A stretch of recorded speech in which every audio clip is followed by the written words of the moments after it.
안녕하세요. 김태현 목사입니다. 뚜벅뚜벅 메시지. 오늘은 사무엘상 강의 14번째.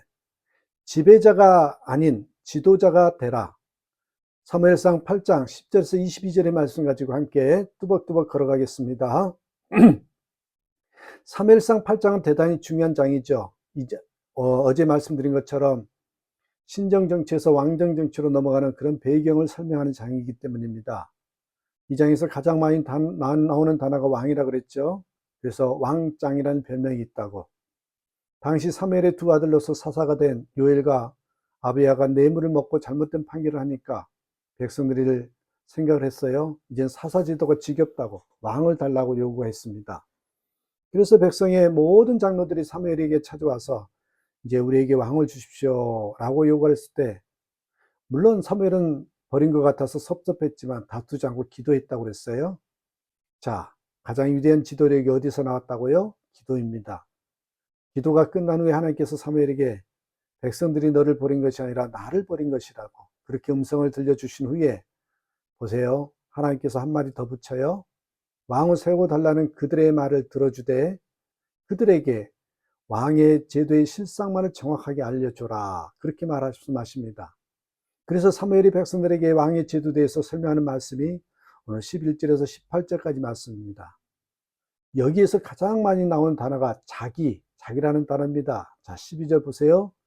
그가 또 너희 아들들로 천부장과 오십부장을 삼을 것이며 자기 밭을 갈게 하고 자기 추수를 하게 할 것이며 자기 병기와 병거에 제구를 만들게 할 것이며, 또 14절에서 16절 보세요.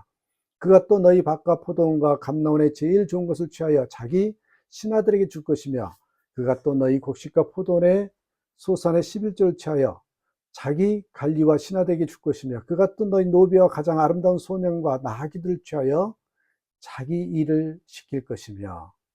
자, 이 말씀의 전체의 요점은 왕은 자기 중심주의로 나라를 이끌게 될 것이고, 그래서 백성들은 왕의 충실한 도구가 될 것이라고. 다시 말하면 왕이 나라를 이끌게 되면 너희는 자유인이 아니라 노예가 될 것이라는 말입니다. 그리고 그렇게 된 다음에는 후회해도 소용이 없을 것이라고 18절에서 말씀하고 있습니다. 그렇게 얘기했지만 백성들은 사무엘 충고를 거절하죠. 아닙니다. 이제 기도하는 지도자란 말과 같은 그런 고리타분한 얘기는 싫습니다.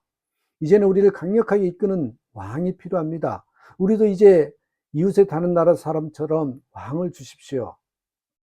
다른 나라처럼 왕을 달라고. 그들은 사무엘과 같은 겸손한 지도자를 원한 것이 아니라 강력한 카리스마를 가진 지배자를 원한 것.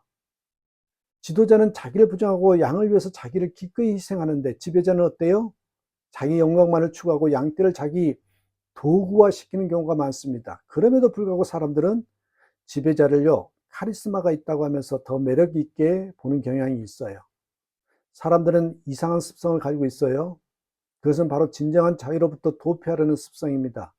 그래서 자율적으로 무엇을 하기보다 타율적인 것을 더하고, 앞에서 모범을 보이면서 이끄는 목자보다도 뒤에서 채찍을 가지고 모으는 목자를 더 원해요. 지도자는요, 앞에 있어야지 뒤에 있어서는 안 되거든요. 지도자는 앞에서 피리를 불고 이끄는 사람이 되어야지, 뒤에서 여러분 휘슬을 불며 여기저기 몰아대는 사람이 되어서는 안 됩니다. 그러나 이상하게도 성도들은 뒤에서 몰아대는 지도자가 더 지도력이 있는 것처럼 느낍니다. 그러면 지도자들은 신앙의 모범을 보이기에 힘을 쏟기보다는 어떻게 성도들을 각종 프로그램을 몰아갈까 힘을 쏟게 됩니다. 그래서 당연히 세상적이고 정치적인 모습이 나올 수밖에 없습니다. 그런 의미에서 여러분, 오늘날 교회가 타락하는 상당 부분의 책임은 성도들에게도 있어요. 성도들이 진실한 목회자보다, 카리스마적 목회자를 더 찾고 진실한 교회보다 외형적인 교회를 더 찾는다면 교회와 지도자의 타락은 피할 수가 없습니다. 교회는 스타가 없어야 건강한 교회입니다. 교회 리더는 스타 기질을 버려야 됩니다. 드러난 스타는 적고 숨은 스타가 많은 교회가 건강한 교회겠죠. 오늘날에도 자세히 보시면요, 많은 사람들이, 많은 성도들이 하나님을 찾는 것이 아니라 왕을 찾고 있어요. 우리는 교회가 진정 바른 길로 가기를 원한다면 지도자 탓을 하기 전에 먼저 나 자신이 바른 것을 추구하고 있는지 한번 물어봐야 합니다. 우리는 왕을 찾지 말고 하나님을 찾아야죠. 왕을 찾지 말고 진정 하나님을 찾는 진정한 신앙이 회복될 때 교회도 따라서 회복될 것입니다. 우리가 사는 길은 왕을 추구하려는 인간의 본성을 멀리하고 진정으로 하나님을 추구하는 길에 있습니다. 솔로몬이요, 시편 127편 1절 2절에서 이렇게 고백하잖아요. 여호와께서 집을 세우지 아니하시면 세우는 자의 수고가 헛되며 여호와께서 성을 지키지 아니하시면 파수꾼의 경성함이 허사로다. 너희가 일찍 일어나고 늦게 누우며 수고의 떡을 먹음이 헛되도다. 스타워즈로 유명한 영화 감독 조지 루카스를 아십니까? 그는 스타워즈라는 영화로 엉망장자가 되었지만 자서전에 이렇게 쓰고 있더라고요. 나는 쉴 줄도 모르고 열심히 성공을 위해서 달렸다. 그처럼 억만장자가 되기 위해 모든 것을 바쳤지만 그 결과 나는 아내도 잃었고 자녀도 잃었고 지금 이렇게 비참하게 살고 있다. 자기가 자기 인생의 주인이 되면 모든 수고는 결국 좌절과 실패로 끝날 것입니다. 우리는 역사상 가장 큰 성공을 이룬 솔로몬의 왕의 그런 말을, 이 말을 우리가 귀담아 들어야 합니다. 우리는 왕을 찾고 왕이 되려는 것이 아니라 오직 예수님을 나의 왕과 주님으로 삼고 주님 중심적인 삶을 사는 것이 가장 아름다운 삶, 성공적인 삶이라는 것을 잊지 않는 그런 저와 여러분 되시기를 주님의 이름으로 축복하고 다시 한번 간구합니다. 감사합니다.